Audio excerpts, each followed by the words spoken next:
पूज्य स्वामी जी महाराज ने आज गार्गी की चर्चा की है। उपनिषदों से है ये कथा। जिस ईश का वर्णन किया गया है, जिस पर ब्रह्म परमात्मा का महर्षि याज्ञवल्क्य ने वर्णन किया है, वही पर ब्रह्म परमात्मा आत्मा के रूप में हमारे सबके हृदय में विराजमान है।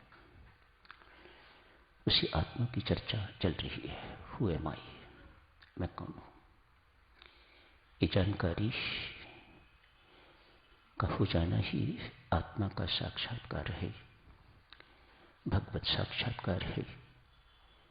इसकी जानकारी से ही जीवन सफल हो जाता है, सार्थक हो जाता है, व्यक्ति मुक्त हो जाता है, जन्म मरण के चक्र से छूट जाता है, सारे दुखों से छुटकारा मिल जाता है मात्र जानकारी से। कितनी महत्वपूर्ण है ये जानकारी। आखिर भक्तजनों, ये आत्मा है क्या? आज चर्चा इस बात पर शुरू करते हैं। 2-4 दिन पहले हंसता खेलता व्यक्ति स्वयं भी हंसता है, दूसरों को भी हंसाता है, बहुत प्रसन्नचित्त है।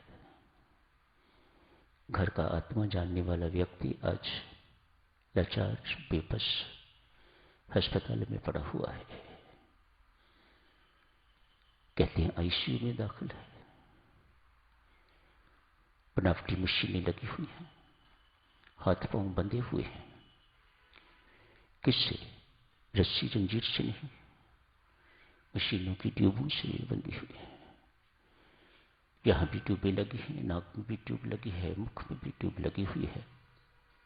एक जिंदगी लाचार बेबस अस्पताल में पड़ी हुई है। 2-4 दिन पहले हंसती खेलती जिंदगी थी, घूमती फिरती जिंदगी थी। वह कौन है जिससे हम बोलते हैं? वह कौन है जिसकी शक्ति से हम चलते हैं, देखते हैं, उठते हैं, बैठते हैं?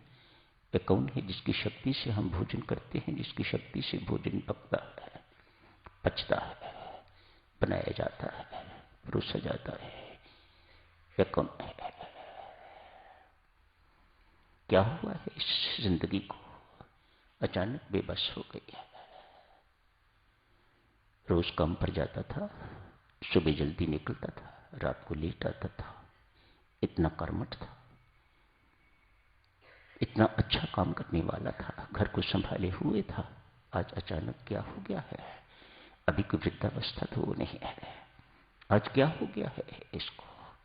न ये बोल रहा है, न ये आंखें खोल रहा है। पता नहीं सुन रहा है कि नहीं सुन रहा। यदि सुन रहा है तो आगे से कोई प्रतिक्रिया नहीं है। एक व्यक्ति देखने के लिए जाता है, एक नहीं अनेक मित्र संबंधी देखने के लिए जाते हैं। जाके उसे बुलाते हैं, राम राम कहते हैं, उच्च स्वर से भी कहते हैं, कान में भी कहते हैं। आंख खोलने की कोशिश करता है, आंख खुलती नहीं है। अपनी प्रसन्नता व्यक्त करने की चेष्टा करता है, वह प्रसन्नता व्यक्त नहीं कर सकता। हाथ हिलाने की चेष्टा करता है तो हाथ बंधे हुए हैं, ट्यूबें लगी हुई हैं, कैनुला लगा हुआ है, हाथ हिलाने की इजाजत नहीं, हिला भी नहीं सकता। क्या हुआ है इस जिंदगी को? इस हृदय को गतिशील रखने के लिए एक बनावटी मशीन लगी हुई है। क्या कहते हैं उसे? हार्ट टंग मशीन। सांसें भी बनावटी हैं, हृदय गति भी बनावटी है। मानो बनावटी जिंदगी जी रहा है ये शव है, तो शव बन गया हुआ, लेकिन जिंदगी जी रहा है। किसके बल पर? बनावटी मशीनों के बल पर। एक के बाद एक व्यक्ति जाता है, देखता है, जाके देखने वाला भी बेबस महसूस करता है, इतना ही कहता है, माथे पर हाथ रखता है, क्षमा करना, हम तेरे लिए कुछ नहीं कर सकते। इस वक्त ईश्वर के सिवा तेरा और कोई मददगार नहीं है। वह व्यक्ति भी मानो उसे सुनाई दिया है, वह व्यक्ति भी सिर हिलाने की कोशिश कर रहा है। जो कह रहे हैं बिल्कुल सही कह रहे हैं। इस वक्त वह ईश्वर को मानने वाला है कि नहीं मानने वाला है, इसकी बात छोड़िएगा, लेकिन इस वक्त वह भी स्वीकार कर रहा है ईश्वर के सिवा इस वक्त और कोई मददगार नहीं है।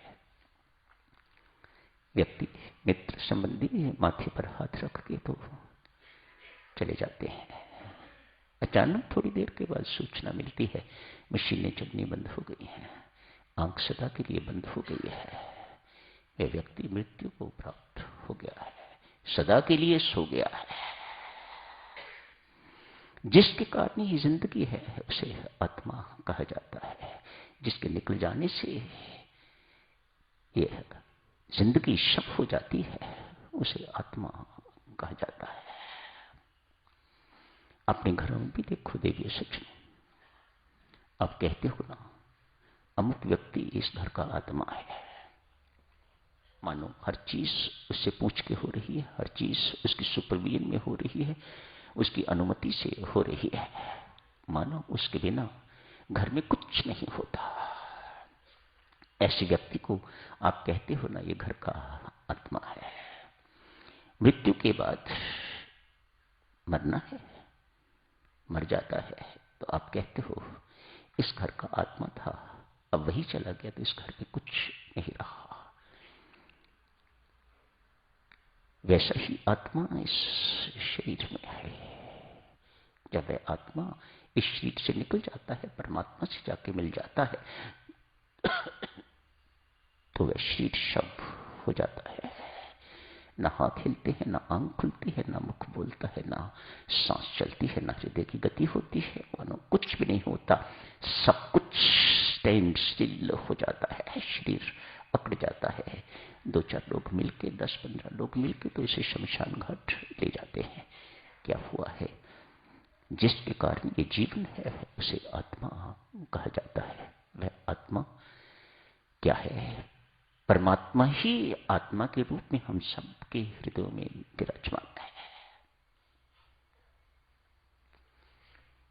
मृत्यु तो साधक जनों अवश्य भावी है। इस आत्मा के बारे में बहुत जानकारी गीता जी में है। स्वामी जी महाराज ने भी गीता सार के अंतर्गत लिखी, उपनिषदों के अंतर्गत भी लिखी है। हर साधक को पढ़नी चाहिए। कल भी आप जी से अर्ज की थी, जब तक व्यक्ति देह बुद्धि नहीं छोड़ता, जब तक उसकी देह बुद्धि खत्म नहीं होती, जब तक व्यक्ति अपने आप को देह मानना बंद नहीं कर देता, अपने असली स्वरूप को जान नहीं लेता, मैं आत्मा हूं, अजर हूं, अमर हूं, मुक्त हूं, अविनाशी हूं, शुद्ध हूं, प्रबुद्ध हूं, आनंद स्वरूप हूं, जब तक अपने असली स्वरूप को वे जान नहीं लेता, तब लाखों करोड़ों की संख्या में किया हुआ जब भी आपको शांति परमानंद नहीं दे पाएगा। जिंदगी में अभाव आपको खटकता ही रहेगा।